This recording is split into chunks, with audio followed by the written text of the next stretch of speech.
If a demonic puppet murdered your wife and came after you, what would you do? I'm going to break down the mistakes made by our idiot widower, try to make better decisions, and ultimately attempt to beat the demon puppeteer in Dead Silence. Everyone knows you go to the movies to read, so a title card tells us the word ventriloquist came from the belief that the dead could talk through the stomachs of the living. Jamie Ashen and his wife Lisa are flirt repairing the sink in their janky ass apartment when there's a knock at the door. There's no return address, only Jamie's name scrawled across the parchment. They tear the wrapping away to find Slappy the Dummy from Goosebumps laid out in red velvet. Jamie has no idea who could have sent this thing, but clearly it's somebody who hates him. Lisa tells Jamie it reminds her of a terrifying poem she learned as a kid about Mary Shaw, who could have no children, only dolls. It's lucky there wasn't a return address on it. Now we can toss this creepy monstrosity into the garbage, right? Right?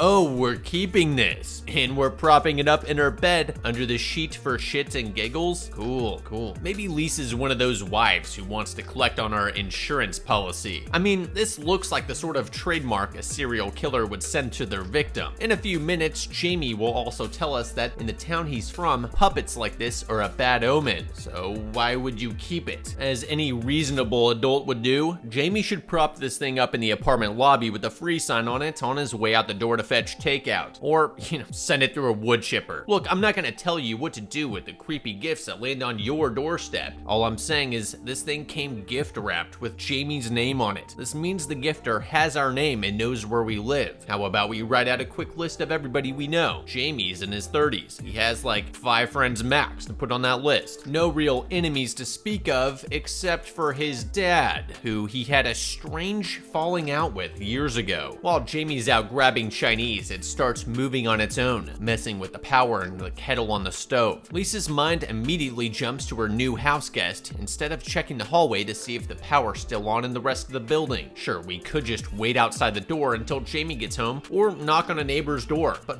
where's the fun in that? I know my first instinct is to go pull the sheet off that creepy ass doll laying in her bed. Lisa reaches for the sheet when it suddenly envelops her and hurls her into the hallway with internal injuries. An invisible force reels Lisa in across the floor. She screams, but no one hears her. After all, she lives all alone out here in the middle of the... Oh, right. She lives in an apartment building where a half a dozen people should have heard her screaming, but somehow didn't. Jamie comes home to a near house fire and Lisa's calm voice beckoning him deeper into the house. In the hallway, he slips in blood. It's not a good sign. He follows Lisa's voice to the bedroom and tears off a sheet to find Lisa's brutally mutilated body, mouth unnaturally wide, arms and eyes frozen in fear, laying where the puppet once did on the bed. I think this is a great time to talk about this video's sponsor, Dislight. You know, the turn-based mobile role-playing game where you LARP as a demigod with ancient divine powers who can actually affect the world, saving it from the Miramon hordes hell-bent on defiling our holy society. If you thought channeling the energy of a demigod was cool, well, Dislight has launched its new Esper, Gaius, channeling the power of the king of gods himself, Zeus. After an invasion of the Miramon left his wife dead, Gaius has made it his mission to honor her by sparing others a similar fate, raining down big nasty lightning bolts through any enemy besieging this world. Gaius, aka Zeus, was one of the first Espers to gain power, and he, along with a few others, formed the Esper Union. Currently taking a back seat, he still maintains a serious attitude, focused, low-key, and discreet. Zeus believes that he and the Esper Union will solve the mystery of these miracles and save the world. Zeus is a very strong DPS Esper who's able to switch from his normal state to his God King state. Naturally, Zeus is able to control the power of thunder, and he's the only hero that has the unique God King mode, which made him more powerful than many other Espers. Download the trendy futuristic mythology RPG today and summon Almighty Zeus into your team. If you have downloaded Dislight, as you should have if I mean anything to you at all, please reopen it through the link in the description and use the code Esper Union. And nice to see you for extra homecoming gifts on the house.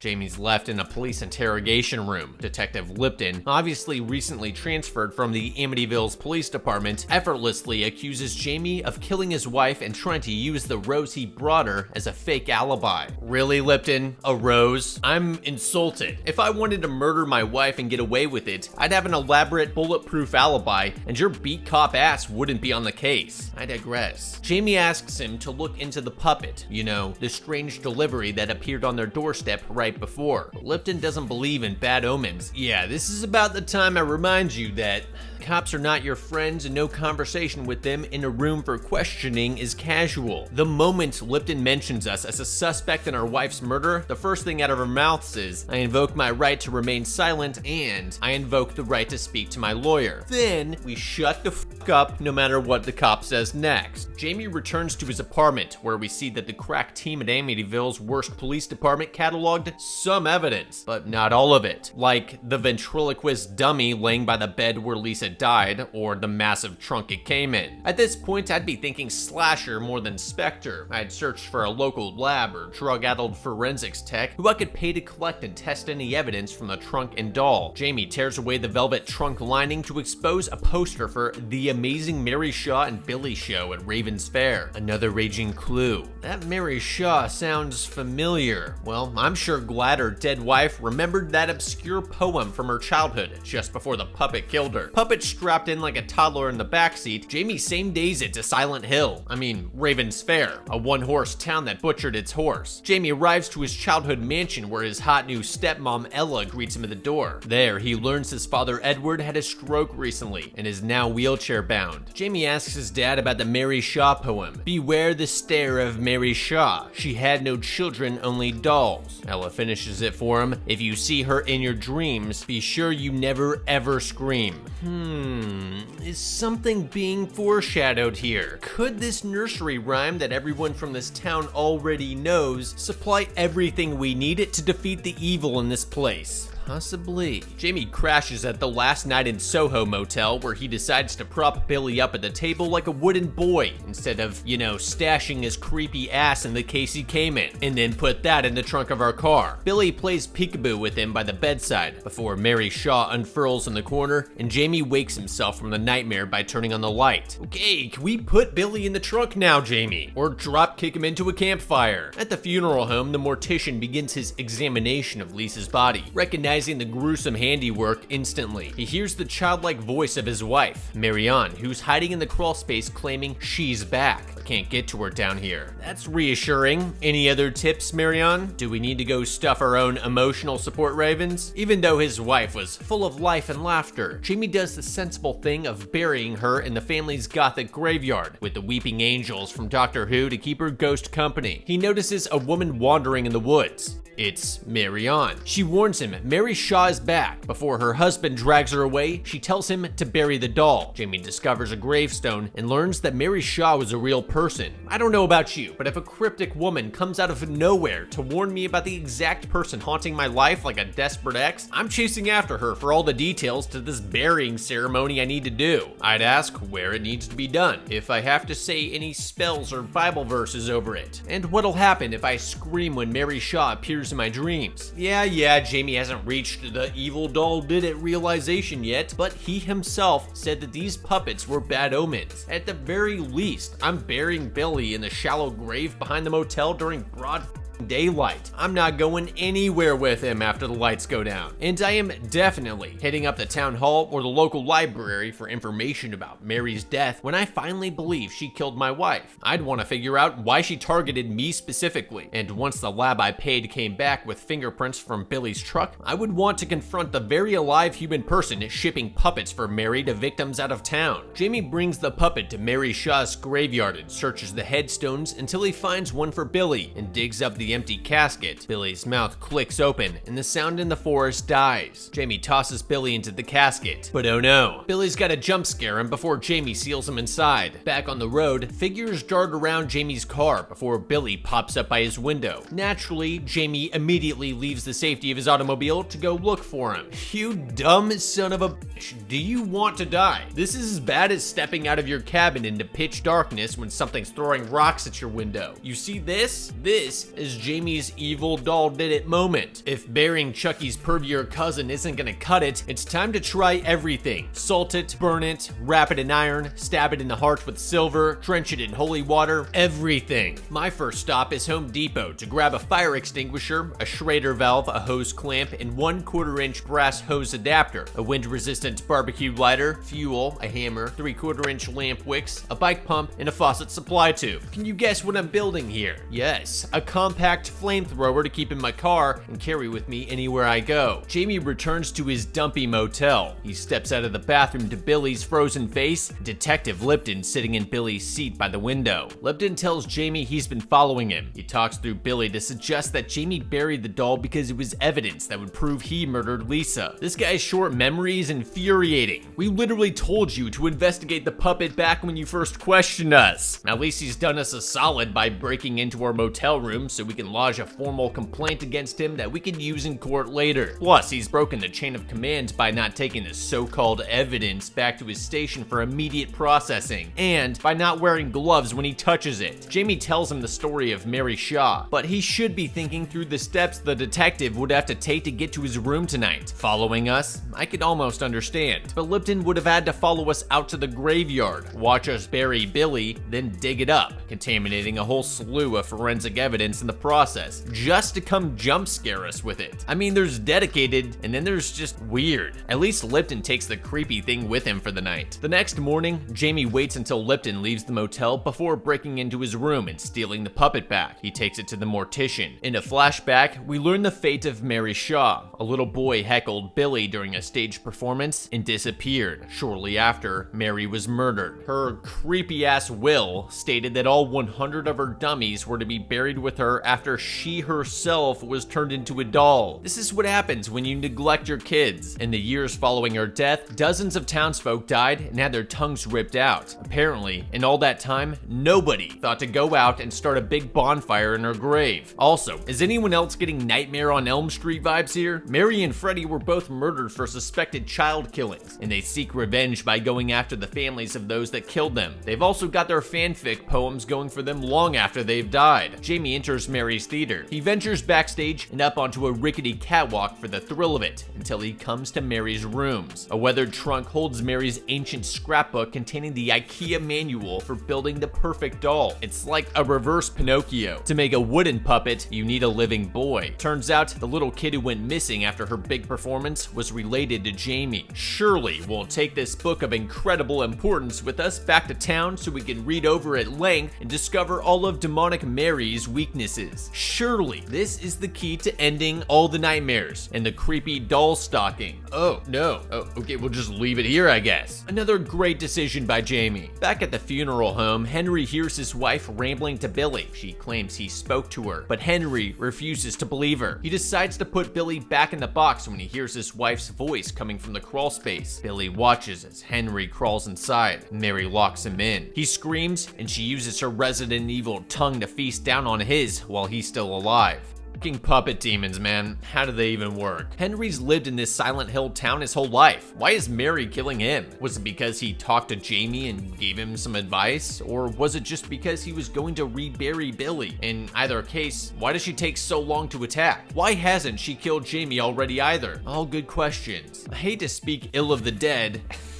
Who am I kidding? I'd love to do that. But Henry knows better than to shoot his mouth off in front of this thing. He knows it's haunted. He knows it doesn't want to be reburied. And he knows better than to keep leaving this crawl space open for his dementia-stricken wife to crawl into, especially with a demonic ventriloquist on the loose. If only Henry didn't have the attention span of a stoner. He could have just left Marion under the house to sulk while he stayed and focused on burying the doll. You know, the thing that's causing her erratic behavior in the first place. He also forgets his own survival mechanisms. Back when he was a kid, he clapped a hand across his mouth to keep from screaming when he saw her before the rhyme about her was ever even written. Why doesn't he do that again? Actually, let's talk about Mary's MO here for a second. She won't attack unless you scream. Sounds to me like every single one of these townies should have ball gags in their mouth the second they know Jamie's come back with a demonic doll. Shove a sock in there, wear a gimp mask, whatever it takes to prevent yourself from screaming entirely. Not only that, but Jamie heard the rest of Mary's poem, which tells us this very obvious handicap within the first hour of returning to town. Jamie could have beat this thing with a 4-inch piece of duct tape. Did I just beat this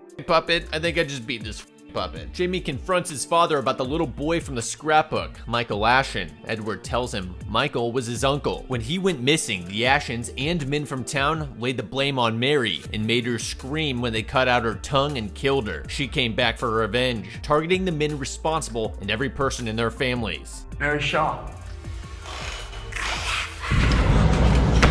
What do you want? To silence all those who silenced me. He should have fucking known that kicking his son to the curb, aka metaphorically kicking the can down the road, wasn't a solution and should have gone on the offensive from the very beginning. Lisa's death made me realize we can't run from our fate. No shit.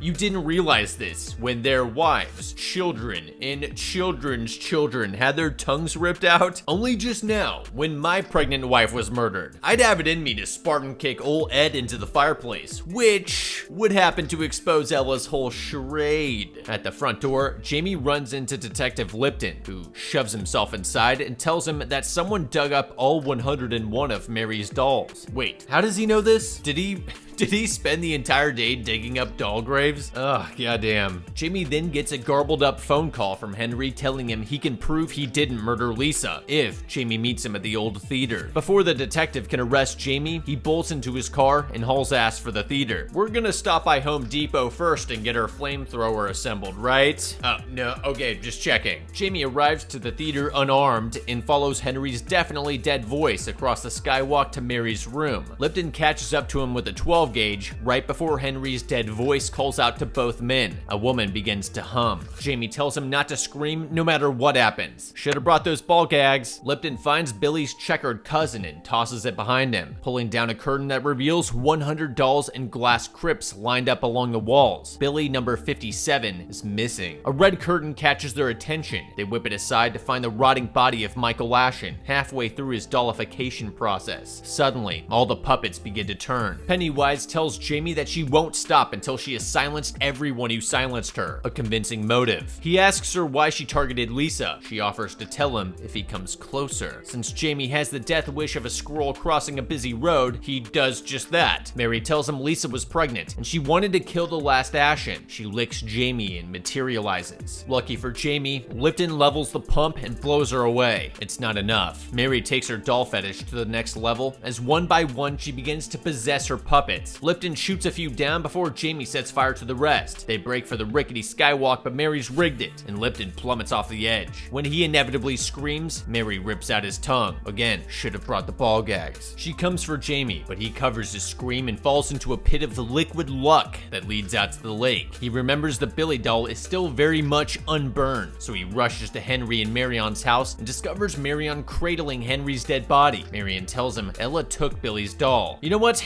After all the shit I've learned in the last 48 hours, I say let them keep the damn doll for a few more hours while I go fetch a young priest, an old priest, and a flamethrower to deal with it in the middle of the day. At the manor, Jamie finds Billy's doll. Mary leaps out at him from the shadows, and he tosses the doll into the fire, causing Mary to writhe in agony. He then spots his father in his wheelchair nearby. When Edward's body falls forward, Jamie discovers Ella had been puppeting him like a ventriloquist dummy all along. I gotta give props where props are due. I did not see that coming. And to Ella, I mean, that was quite the feat to pull off. Jamie realizes Mary is possessing Ella. He finally loses his mind and screams, opening himself up for Mary to score one more in the revenge column. I just wonder why the hell it took so long. If Edward was already puppified, you could have just made Jamie scream by stabbing him and twisting the knife back when he first walked in the door. Seems like she was more interested in him knowing why she was targeting him rather than actually killing him. Every clue surrounding this doll, every step Jamie took, sucked him back into his hometown drama more and more until it eventually consumed him. He would have been better off tossing Billy into the Goodwill pile and burying Lisa in the nicer cemetery she deserved. He should have realized very early on that the puppet was sent to him to draw him back to Raven's Fair, where Mary could finish her dark quest for post-mortem revenge. I'm not saying she still wouldn't have come after him had he stayed away, but everything after his initial arrival to his childhood home is a lot of effort effort to put in when she could just possess Ella's body and stab him when he walked in the door. As for Detective Lipton, if he had done his job and investigated the puppet when Jamie told him to, he would have likely learned about the murders in Raven's Fair and started a larger investigation into the region than he does here, digging up doll graves and breaking into motel rooms. If Jamie had gone for a flamethrower when he had the chance, he could have burned the theater to the ground long before he even realized the connection to his family. And he would have been armed when he discovered who Ella really was. Who am I kidding though? This dude willingly hauled around a demonic dummy and propped him up like a real boy in motel rooms and mortuaries. He had no chance. Honestly, it seems like just putting duct tape over your mouth and burning everything in sight could have beat this puppet in like 2 seconds. So I think the demon puppeteer from Dead Silence was beaten.